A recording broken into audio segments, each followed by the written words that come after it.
Hey guys, Dismal here again, bringing you another deck profile. Yes, that is for sale, and this one's a one that's pretty trolly as well, that I really like, and this is a worm deck profile. Yeah, real shiny and nice. So to start it off, you use 2 Worm Apocalypse, and when it gets flipped, destroy a spell or trap card. So that gets rid of your opponent's back row. Pretty nice. Using 1 Worm Lynx, when it gets flipped during the end phase, if this card is face up, draw a card. So you flip it, just get to draw a card when you end your turn. Pretty good. Worm Barsis, when it's normal summon, you can change 1 defense position monster to phase of attack position, so you use that on your own card to get your combos going. 2 Worm Jettalyps, when this card is destroyed and sent to the graveyard, this turn you can special summon in defense position if it's been flipped. So, Worm Melodith, flip it, you can equip this card to a monster your opponent controls as an equipped card, and inflict 400 damage to the controller of the equipped card during each standby phase. So it's like a mask card that does damage.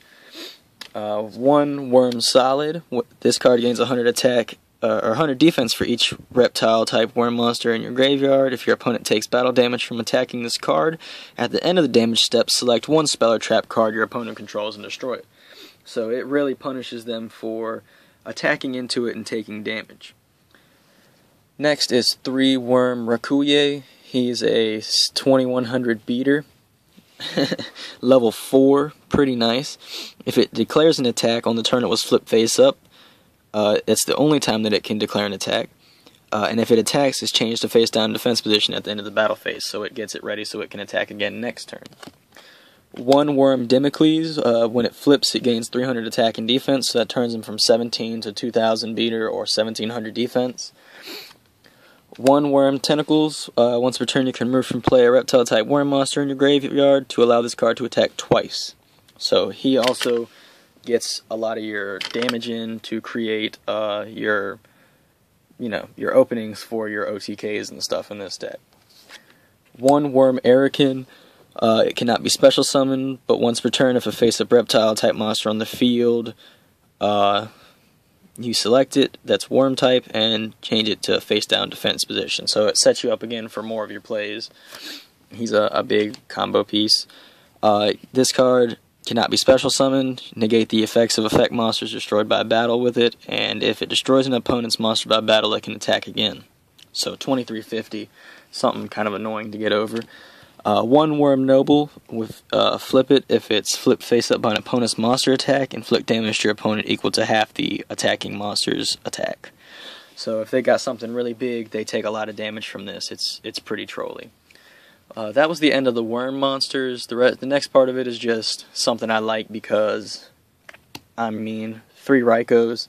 It helps you with your milling, gets you some stuff into the graveyard. You kind of need a little bit of stuff in your graveyard, and you can use it. So, Raiko, you get to flip, mill 3 cards, and destroy a card. Next is 3 Snowman Eaters, because flip it and destroy a face-up monster your opponent controls, and it's a 1900 defense, so they can take some damage from that if they decide to attack it too.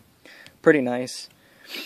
That's it for the monsters. On to the spells. 1 enemy controller. Again, the control aspect. Change your opponent's monster positions and take control of it. Use them for your exceeds. Pretty good.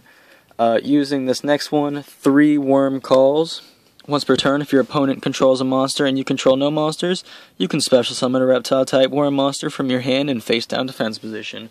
So this lets you get some of your big plays off with your worms. This allows you not to have to tribute for at least the noble. Next is 1 Viper's Rebirth. Activate only if all monsters in your graveyard are reptile, but you get to select a non-tuner in your graveyard and special summon it. Destroy it during the end phase, so this will get you to your exceeds even faster. 1 Book of Moon for defenses, or you even reusing and utilizing your own effects like your Snowman Eater and your Raiko. Next is 1 Day of Peace. Get you your draw, get you 2 more combo pieces, and if you don't have any defenses, save you for the turn. 1 Reload, if you have a bad hand, just shuffle it back in your deck and restart. Mulligan. And last but not least, 1 Nobleman of Crossout, destroying a face-down monster and remove it from play. If it's a flip monster, your opponent just removes all of them from their deck and, well, both players remove all of them from their deck, sorry. That's it for spells. Next we have one Remote Revenge, activated only when an effect is targeting your monster by a spell or trap that destroys it, and change it to another appropriate target on the field, so that includes your opponent's monsters. Next is one Cloning. When your opponent normal summons or flip summons a monster, you get to special summon a clone token with the same level, attribute, attack, defense, whatever. If the other monster is destroyed and sent to the graveyard, destroy the token. One Wabaku to protect your monsters and your life points. One Legacy of Yatagarasu for draw power. One Dust Tornado to destroy their spells and traps. One Raigeki Break to discard and destroy one card on the field. One Sakuretsu Armor, because when they attack you say no. One Bottomless Trap Hole, when they get big monsters out you banish it instead, or if they multiple summon you banish it instead. And then one Alien Brain. This really punishes them for destroying your worm monsters, because whatever they destroy it with, you're going to take control of it afterwards. Worms is really fun, really trolly, taking their monsters. It's kind of like the Gradles. I like the Gradles, especially when they come out. Alien Brain is going to be so good in Gradles. Just not even funny. Next card, the extra deck, King of the Feral Imps, obviously, because everything is reptile. It's really good. It gets you to your combo piece, and 2,300 attack points is pretty good. And number 48, Shadow Lich.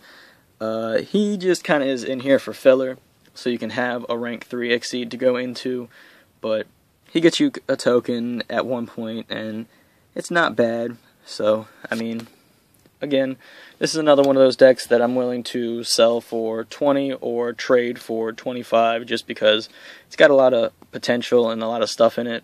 Just needs a little bit more extensive extra deck, and maybe a few more meta, like mainstream spells and traps, but aside from that, the monster lineup I feel is pretty solid for it. If you like it, comment, let me know. I'm perfectly happy to negotiate on it. And thank you for watching, and look out for more deck profiles and stuff in the future. And hopefully pretty soon I'll be able to get some duel videos up, so look forward to that too. And as always, happy duels.